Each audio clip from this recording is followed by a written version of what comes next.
வணக்கம். நம்ம இன்னைக்கு எத பத்தி பார்க்க போறோம்னா, நம்மளோட 27 நட்சத்திரங்களும், அதற்கான தெய்வங்களையும் பத்தி நம்ம இப்ப பார்க்குறோம். நம்ம எவ்வளோதான் அதாவது ராசி ரீதியா, லக்ன ரீதியா எல்லா கடவுள்களையும் நம்ம கும்பிட்டாலும், எல்லாருக்கும் இருக்கிற ஒரே கேள்வி, நம்ம எந்த சாமி கும்பிடணும்? எந்த சாமிய கும்பிட்டா நம்ம முன்னேறுவோம்? பொதுவா இந்த நட்சத்திரம்ன்றது தான் நம்மளோட ஆன்மாவுக்கு கனெக்ட் ஆகுற ஒரு விஷயம்.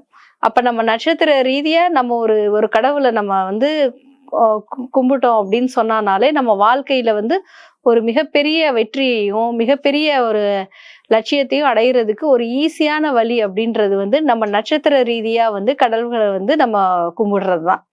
இப்ப நம்ம ஒவ்வொரு நட்சத்திரம் பார்க்கிறோம். இப்ப 27 நட்சத்திரத்துக்கும் ஒவ்வொரு கடவுள் இருக்கிறாங்க. அந்த 27 நட்சத்திரத்துக்கும் ஆன கடவுள்களை வந்து நம்ம என்ன பண்ணணும், ஏன் கும்பிடணும் அப்படின்னு நம்ம சொல்றோம். ஃபர்ஸ்ட் வந்து நம்ம என்ன என்ன பார்க்குறோம், நட்சத்திரத்தோட நட்சத்திரம் வந்து அஸ்வினி நட்சத்திரம். இந்த அஸ்வினி நட்சத்திரம் வந்து ரொம்பவும் சக்தி வாய்ந்த நட்சத்திரம். இந்த நட்சத்திரம் வந்து அதாவது கல்வி, கேள்வி இந்த மாதிரி மருத்துவம் சார்ந்த எல்லா விஷயங்களிலும் அவங்க வந்து தலைமையா இருப்பாங்க. அவங்க வந்து சரஸ்வதி தேவியை வந்து வழிபாடு செய்ய செய்ய வந்து சரஸ்வதி தேவியோட மூல மந்திரம் சொல்லும்போது டெய்லி ஒரு 11 தடவை நம்ம சரஸ்வதியோட மந்திரம் சொல்லும்போது நம்மளுக்கு வெற்றி கிடைக்கும். அடுத்து நம்ம பார்க்க இருக்கிறது வந்து பரணி நட்சத்திரம். இந்த பரணி நட்சத்திரத்துக்கு அதிதேவதை வந்து துர்கா தேவின்னு நம்ம சொல்லலாம். நம்ம ஒரு துர்கா தேவி வந்து நம்மளுக்கு ஒரு எல்லா கோயில்களையும் துர்கா தேவி எப்பவுமே இருக்கும். அப்படின்றப்போ நம்ம துர்கா தேவியோட ஆஹ் ஒரு ஸ்லோகமோ இல்ல துர்கா தேவியவே நம்ம வந்து டெய்லி ஒரு மனசார ஒரு சாமி கும்பிட்டு நம்ம வழிபாடு செஞ்சோம் அப்படின்னா அந்த பரணி நட்சத்திரக்காரங்கள் வந்து ரொம்ப ஈஸியா ஜெயிக்கலாம், நினைச்சதை அடையலாம். இன்னொன்னு இவங்களுக்கு வந்து ஒரு விஷயம், எல்லா விஷயங்களும் இருந்தும் ஏதோ ஒரு விஷயத்த நோக்கி நம்மளுக்கு ஒண்ணுமே இல்லை அப்படின்னு நம்ம ஒரு மனசு வந்து ஒரு சங்கடமாவே இருக்கும். பொதுவா அவங்களோட பசங்களை பத்தியான கவலை, இந்த மாதிரி கவலைகள் இருக்கும்போது அவங்க துர்கா தேவி வழிபாடு செய்ய செய்ய வந்து அவங்க மேன்மை அடைவாங்க. அடுத்து நம்ம பார்க்க இருக்கிறது நட்சத்திரம் வந்து கிருத்திகை நட்சத்திரம். கிருத்திகை நட்சத்திரத்திற்கு வழக்கமா எல்லாரும் சொல்றது முருகன் வழிபாடுதான். முருகன் வழிபாடோ இல்ல கார்த்தியாயினி வழிபாடோ நீங்க செய்ய செய்ய வந்து அவங்க மூல மந்திரத்தை ஜெபிக்க ஜெபிக்க காலையில நீங்க எப்பவுமே ஒரு காலையில வழிபாடு செய்யற அன்பர்களா இருந்தீங்கன்னா காலையில ஒரு கார்த்தியாயினி மந்திரமோ இல்ல நம்ம முருகனோட வழிபாடோ வந்து தொடர்ச்சியா செய்ய செய்ய நம்மளுக்கு மேன்மேலும் வெற்றிகளை தரும். அடுத்து நம்ம பார்க்க இருக்கிற நட்சத்திரம் வந்து ரோஹிணி நட்சத்திரம். ரோஹிணி நட்சத்திரத்துக்கு நம்ம வந்து பொதுவா வந்து கிருஷ்ணரை வழிபாடு செய்யலாம். அப்படி இல்லைன்னா மீனாட்சி அம்மன் இந்த மாதிரி அம்மனை வந்து வழிபாடு செய்யும் போது நம்மளுக்கு மேன்மேலும் அதாவது நம்மளுக்கு எவ்வளவு குலதெய்வம் இருந்தாலும் சரி, இஷ்ட தெய்வம் இருந்தாலும் சரி, இந்த நட்சத்திர ரீதியா நம்ம வந்து ஒரு தெய்வத்தை வழிபாடு பண்ண பண்ண அவங்களுக்கு வந்து ஒரு காரிய சித்தி வெற்றிகள் கிடைக்கும். நீங்க மீனாட்சி அம்மனை வழிபாடு செஞ்சாலும் சரிதான், இல்ல கிருஷ்ணர் வழிபாடு செஞ்சாலும் அட்லீஸ்ட் கிருஷ்ணரோட போட்டோவாவது வாங்கி நீங்க வீட்டுல வைக்கும் போது உங்களுக்கு நல்லதே நடக்கும். அது சம்பந்தமா நம்ம பண்ண பண்ண பண்ண நம்மளோட ஆன்மா வந்து ஒரு பரிசுத்தம் அடைஞ்சு நம்ம ஒரு இருக்கிற வெற்றிகளை வந்து நம்மளுக்கு ஈஸியா வந்து அது வழிவகுத்து தரும். அப்புறம் நம்ம பார்க்க இருக்கிற நட்சத்திரம் வந்து மிருகசீரிடம். மிருகசீரிடமும் திருவாதிரையுமே சிவன் சதா சிவனை வந்து வழிபாடு செஞ்சாலே அவங்க வெற்றி அடைவாங்க. அதே மாதிரி திருவாதிரை வந்து கால பைரவரோட வழிபாடோ இல்ல ருத்ரனோட வழிபாடோ செய்ய செய்ய வந்து அவங்களுக்கு மேலும் மேலும் வெற்றி, மேலும் எதை தொட்டாலும் வெற்றி, என்ன நினைச்சாலும் நம்ம சாதிக்கிற ஒரு விஷயம் வந்து திருவாதிரைக்கு ஒரு மிக சிறந்த ஒரு வழிபாடு அப்படின்னு சொல்லும் போது நம்ம கால பைரவர் வழிபாடு இல்ல ருத்ரனோட வழிபாடுன்னு நம்ம வந்து அதை செஞ்சுக்கிட்டே இருக்க அவங்க இன்னும் மேன்மை அடைவாங்க. அடுத்து நம்ம பார்க்க இருக்கிறது வந்து புனர்பூசம். புனர்பூசத்துக்கு வந்து சூரியனோட வழிபாடோ இல்ல ராமரோட வழிபாடோ செய்ய செய்ய செய்ய நம்ம மேன்மை வந்து அடைஞ்சுக்கிட்டே இருப்போம். அதே மாதிரி நம்ம அதாவது நம்ம ஸ்ரீராம ஜெயம் எழுதும் போதும் அவங்களுக்கு வந்து அதிகமான வெற்றியை வந்து அது உருவாக்கி தருது. அடுத்து நம்ம பார்க்க இருக்கிறது பூச நட்சத்திரம். பூச நட்சத்திரத்துக்கு வந்து நீங்க தத்தாத்திரேயர் சுவாமியோ இல்ல குரு பகவானோ இல்ல உங்களுக்கு பிடிச்ச மாதிரி இருக்கிற நம்ம குரு பகவான்னா நம்ம கோயில்களுக்கு கோயில்கள்ல இருக்கிற குரு பகவானை நம்ம வழிபாடு செய்ய செய்யவே அது வந்து உங்களுக்கு ஒரு வெற்றியை தரும். கல்வி, கேள்வி ஞானத்துல வந்து அவங்க சிறந்து விளங்குறதுக்கான ஒரு வழியை ஏற்படுத்தி தருது. அடுத்து நம்ம பார்க்க இருக்கிற நட்சத்திரம் வந்து ஆயில்யம்.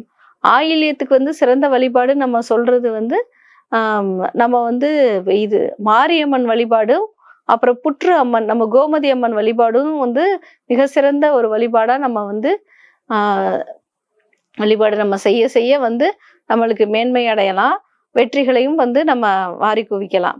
அடுத்து நம்ம பார்க்க இருக்கிறது மக நட்சத்திரம். மக நட்சத்திரத்துக்கு சூரிய பகவான் வழிபாடும் சரி, இல்ல மகாலட்சுமியோட வழிபாடும் நம்ம செய்ய செய்ய வந்து அது மேலும் பல பல வெற்றிகளை வந்து வழிவகுத்து தரும். அடுத்து நம்ம பார்க்க இருக்கிற நட்சத்திரம் வந்து பூரம். பூரத்துக்கு வந்து ஆண்டாளோ இல்ல மீனாட்சி அம்மனையோ நீங்க வழிபட வந்து காரிய சித்தி, ஒரு வெற்றி.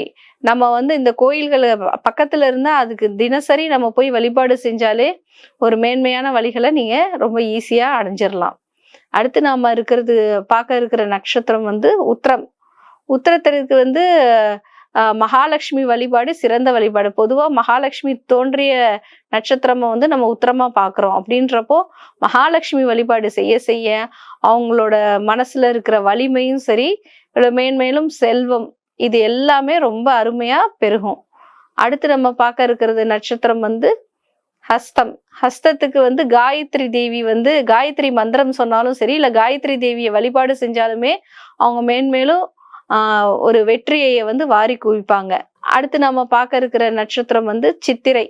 சித்திரைக்கு வந்து காமாட்சி அம்மன் வழிபாடும் இல்ல சக்கரத்தாழ்வார் வழிபாடும் செய்ய செய்ய நம்ம வந்து மேன்மையாலும் வெற்றிகளையும் ஒரு சிறப்பான அதாவது தடை தாமதமின்றி எந்த ஒரு காரிய சக்தியும் வந்து ரொம்ப ஈஸியா கிடைக்கிறது வந்து நம்ம இந்த மாதிரி வழிபாடுகள் செய்ய செய்ய அது உண்டாகும். அப்புறம் நம்ம பார்க்க இருக்கிற நட்சத்திரம் சுவாதி. சுவாதிக்கு நரசிம்மர் வழிபாடு செஞ்சாலும் சரிதான், முருகன் வழிபாடு செஞ்சாலும் சரிதான்.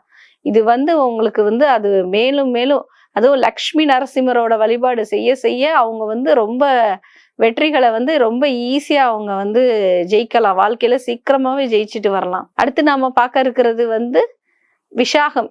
விசாகத்திற்கு வழக்கம் போல முருகனோட வழிபாடு இல்ல கார்த்திகையின் 6 முகம் கொண்ட முருக கடவுளை அவங்க வணங்க அவங்க மென்மேலும் சிறப்படைவாங்க, வெற்றிகளையும் வாரி குவிப்பாங்க. அடுத்து நம்ம பார்க்க இருக்கிற நட்சத்திரம் வந்து அனுஷம். அனுஷத்துக்கு வந்து லக்ஷ்மி உடனுரை இருக்கிற நாராயண பெருமாளை நீங்க வணங்க உங்களுக்கு காரிய சித்தி, மென்மேலும் வெற்றி. நம்ம எதை தொட்டாலும் வெற்றி அடையணும், என்ன சாமி கும்பிட்டா நம்ம வந்து ஜெயிப்போம் அப்படின்னு நம்ம இது ஒரு வரியில சொன்னாலுமே நம்ம வந்து அந்த வழிபாடு சொல்ல சொல்ல சொல்ல நம்ம மேன்மை அடைகிறத நீங்க கண்கூடா பார்க்கலாம். அடுத்து நம்ம பார்க்க இருக்கிற நட்சத்திரம் கேட்டை. இந்த கேட்டை நட்சத்திரத்துக்கு வந்து பூவராக பெருமாள் இவர் கொடுக்குற ஒரு பலம் வந்து வேற எந்த சுவாமி கொடுப்பாங்க அப்படின்னு எங்களுக்கு தெரியாது. கேட்டைக்கு வந்து நம்ம பூவராக பெருமாள், லக்ஷ்மி கூட இருக்கிற பூவராக பெருமாளை வந்து நம்ம சாமி கும்பிட அவங்களுக்கு வந்து எல்லா மேன்மையும் சிக்திகளையும் காரிய சிக்திகளையும் ரொம்ப ஈஸியா அவங்களுக்கு பெற்றுத்தரும். அடுத்து நம்ம பார்க்க இருக்கிற நட்சத்திரம் மூலம். மூலத்திற்கு ஆஞ்சநேயர் வழிபாடு, நாமக்கல் ஆஞ்சநேயரோட வழிபாடு வந்து செய்ய செய்ய அது மாதிரி மூலத்திற்கு வந்து நம்மளோட பெரியவங்களோட சமாதிகள், அதாவது சித்தரோட சமாதி, சித்தர் வழிபாடு செய்ய செய்ய அவங்க வந்து வெற்றிகளை வாரி குவிப்பாங்க. அடுத்து பூராடம். பூராட நட்சத்திரத்துக்கு ஜம்புகேஸ்வரரோட வழிபாடு வந்து மிக சிறந்த ஒரு வெற்றி வாய்ப்பை வந்து வழங்குகிறது. அடுத்து நம்ம பார்க்கறது உத்திராடம். உத்திராடத்துக்கு வந்து எங்க வேணாலும் வெற்றி அடையணும் அப்படின்னு சொன்னா பிள்ளையாரை சுத்தி வந்தாலே அவங்க வெற்றி அடைஞ்சிருவாங்க. எப்படி வந்து பிள்ளையார் வந்து அம்மா அப்பாவை சுத்தி வந்து ஒரு வெற்றி அடைஞ்சாரோ அதே மாதிரி ஈஸியான வெற்றி பிள்ளையாரை வந்து இவங்க தினம் கும்பிட்டாலே ஈஸியா அவங்க வெற்றி அடைஞ்சிருவாங்க. அடுத்து திருவோண நட்சத்திரம். திருவோண நட்சத்திரத்துக்கு வந்து எப்பவுமே கல்வி, கேள்வி, ஞான, வழிபாடு இதெல்லாம் வந்து ரொம்ப ஈஸியா நம்ம கிடைக்கணும் அப்படின்னு நினைக்கிறவங்க ஹயக்ரீவர் லக்ஷ்மி இவங்க சேர்ந்து இருக்கிற வழிபாடு அவங்க தினம் பண்ண அவங்க வந்து மிக சரியான வழியில செல்வதற்கும் மிகப்பெரிய வெற்றிகளை பார்ப்பதற்கும் அது வந்து மேலும் வழிவகுக்கும். அடுத்து நம்ம பார்க்க இருக்கிற நட்சத்திரம் வந்து அவிட்டம். அவிட்டத்திற்கு வந்து அனந்த சயன பெருமாள் இவங்களை வந்து அவங்க அனந்த சயன பெருமாளை வழிபாடு செய்ய செய்ய அவங்களுக்கு வெற்றி, ஒரு மனசுக்கு ஒரு கண்ட்ரோல் கிடைக்கும். அதே மாதிரி நம்மளோட வேகமான பேச்சுகள் இந்த மாதிரியான விஷயங்களை வந்து நம்ம இந்த வழிபாடு செய்ய செய்ய மேலும் அவங்களுக்கு வந்து காரிய சக்தியை பெற்றுத்தரும். அடுத்து சதயம்.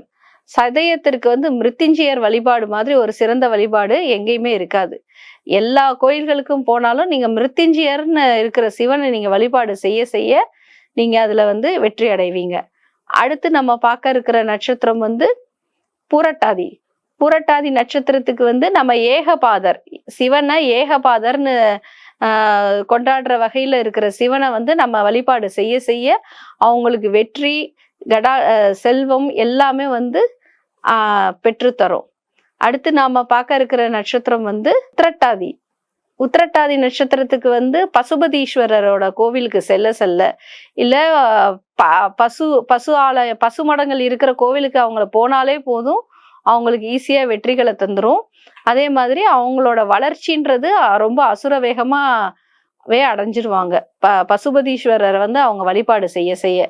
அடுத்து நம்ம பார்க்க இருக்கிறது ரேவதி நட்சத்திரம். இந்த ரேவதி நட்சத்திரத்துக்கு அரங்கநாதர் வழிபாடு செஞ்சா மிகவும் காரியம் வந்து சித்தியடையும். அவங்களோட மனசு, அவங்களோட உடம்பு சோர்வு எல்லாம் நீங்கி அவங்க ஒரு உற்சாகமாவே அவங்க வந்து என்னைக்குமே வந்து ஒரு ஹாப்பினஸ், ஒரு ஒரு ஒரு செரிஷிங் மொமெண்ட், இந்த மாதிரியான விஷயங்களை வந்து அவங்க அடையணும்னு நினைச்சா அவங்க வந்து அரங்கநாதரை வழிபாடு செய்யும் போது அவங்களுக்கு அது ஈஸியா கிடைக்கும். நன்றி, வணக்கம்.